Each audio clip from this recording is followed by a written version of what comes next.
La lecture vivante de ce soir est le fruit d'une coopération entre deux associations, l'association Art Total et l'association Nos Ladies Art. Donc l'association Art Total est une association qui œuvre dans la région de Basse-Terre pour le développement culturel et au niveau de notre patrimoine. Donc nous utilisons des locaux qui sont mis à notre disposition par le conseil départemental sur le site de Beau-Soleil. Nous sommes accompagnés par la municipalité de Saint-Claude ou encore par la DRAC fonction de nos projets. Et donc nous faisons du théâtre avec Mathieu Glossy, du cinéma avec Mathieu Glossy et de l'atelier voix depuis cette année avec Madame Yann Marren. Et donc ce soir nous avons présenté le travail de cet atelier voix, une lecture vivante de ce très beau texte Le chagrin du zèbre de Martine Lecoq. Alors notre association c'est Nos Ladies Art. Donc c'est une association qui œuvre sur la Grande Terre et Madame Yann Marren est une des intervenantes de cette association et qui fait le travail de la voix. Donc elle fait tant des cours individuels que des cours collectifs et nous avons cette coopération avec nos deux associations depuis donc maintenant 3 ans. Et donc, chaque année, nous présentons le travail réalisé avec elle. Madame Yann Marren est pour moi une très grande dame. C'est une Guadeloupéenne qui est partie jeune de la Guadeloupe, qui a beaucoup travaillé à l'extérieur, notamment en Allemagne, elle a été en Afrique, dans les pays européens. Et elle a décidé de revenir au pays et de transmettre son savoir et de nous accompagner dans ce travail de la voix qui nous ancre dans nos êtres la partie la plus profonde de notre être. Et c'est un vrai travail de transformation, d'éveil à soi, mais qui permet en même temps d'aller avec cette voix à la rencontre de l'autre. Donc nous espérons qu'avec ce très beau texte qui nous a permis d'aller au plus profond de nous, nous avons été aussi à la rencontre du public ce soir. Le chagrin du zèbre, c'est une métaphore, plutôt c'est un cri poétique contre le racisme. C'est ainsi qu'elle présente son livre et c'est ainsi qu'en le fouillant, en l'explorant, c'est ainsi que nous le percevons aussi, nous les artistes. C'est un excellent outil pour moi pour travailler la voix parce que dans ce livre est contenu tout ce que peut ressentir l'humain. Ombre, lumière, toutes les émotions. Il y a un panel d'émotions absolument extraordinaire. Il y a la cruauté, il y a le chagrin, il y a la beauté. La fin du texte est un magnifique plaidoyer pour la beauté de l'humain. Mais sous cette beauté aussi, il y a toute une partie d'ombre. Et c'est vraiment un très très bel outil de travail, en dehors d'être un livre avec des mots, des métaphores puissantes. C'est un outil de travail pour moi parce que je le mets souvent en parallèle avec ma démarche et ma façon d'explorer la voix.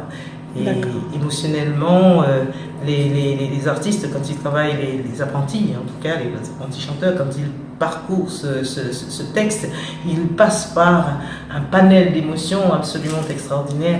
Et quand ils ont la chance d'arriver jusqu'à l'expression de la beauté, comme à la fin de ce texte, alors c'est gagné, c'est tout bénef. Oui, ce n'est pas un chant grégorien, c'est un chant géorgien dont on ne connaît pas bien la signification, mais en même temps, là aussi, je dois dire que c'est un outil de travail parce que les mots, c'est de la matière.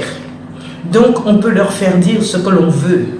Selon, si je suis là, je peux avoir une phrase, n'importe quelle phrase à dire, selon mon humeur, elle aura un tout autre sens. Et nous travaillons beaucoup à déstructurer nos habitudes, nos croyances avec ce type de démarche. D'abord, l'opération déconstruction, reconstruction, dont toutes les matières sont bonnes à prendre.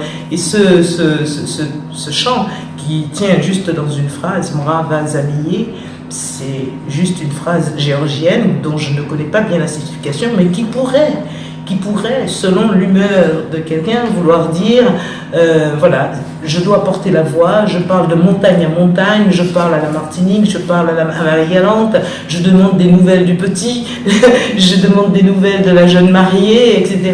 Tout ceci juste pour dire que c'est un chant que l'on porte, c'est un chant traditionnel de Géorgie, et quelle signification ça a de porter la voix, et qu'est-ce qu'on porte lorsqu'on chante traditionnellement.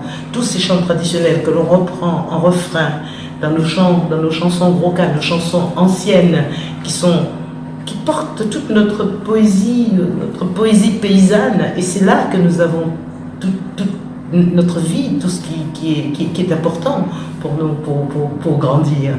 Je ne sais pas si vous en avez fait l'expérience, mais lorsqu'on prend des recueils où tout simplement on se fait passer d'oreille en oreille les proverbes, les chants, les chansons de gestes, les chansons, les vieux contes de nos anciens, c'est ce monde paysan, c'est cette chose de la terre qui nous permet de nous ancrer. Martine Lecause, c'est une femme noble, un très grand écrivain qui était prix Renaudot en 2001, avec un ouvrage dont la trame se passait déjà dans la Caraïbe. C'est quelqu'un qui aimait beaucoup la Caraïbe et que Aimé Césaire appelait la petite dame d'Amboise. C'était une femme noble de la région dans la ville d'Amboise. Et elle a beaucoup bataillé dans sa démarche de conscientisation. Elle a beaucoup bataillé pour qu'il y ait à Amboise même une médiathèque qui s'appelle la médiathèque Aimé Césaire. Et à la fin, moi je l'ai rejointe à la fin de son combat, et j'ai inauguré cette médiathèque avec elle, avec un concert. Et c'est vraiment on a beaucoup de chance de rencontrer une artiste de cette envergure. Tout à l'heure, je vous parlais de ce que c'est que la voix. Pour moi, Martine Lecause, c'est la voix de la conscience. La voix, elle peut se transformer, elle est à la fois conscience, elle est à la fois parole, elle est à la fois écriture, elle est à la fois peinture. C'est des morceaux de nous-mêmes chaque fois que nous exprimons, que nous mettons sur le papier, sur la toile. Et pour moi, elle, c'est vraiment, je l'appellerais conscience, la voix de la conscience, parce qu'elle milite à travers le monde, que ce soit en Inde, au Mithila, où elle s'occupe des femmes du Mithila.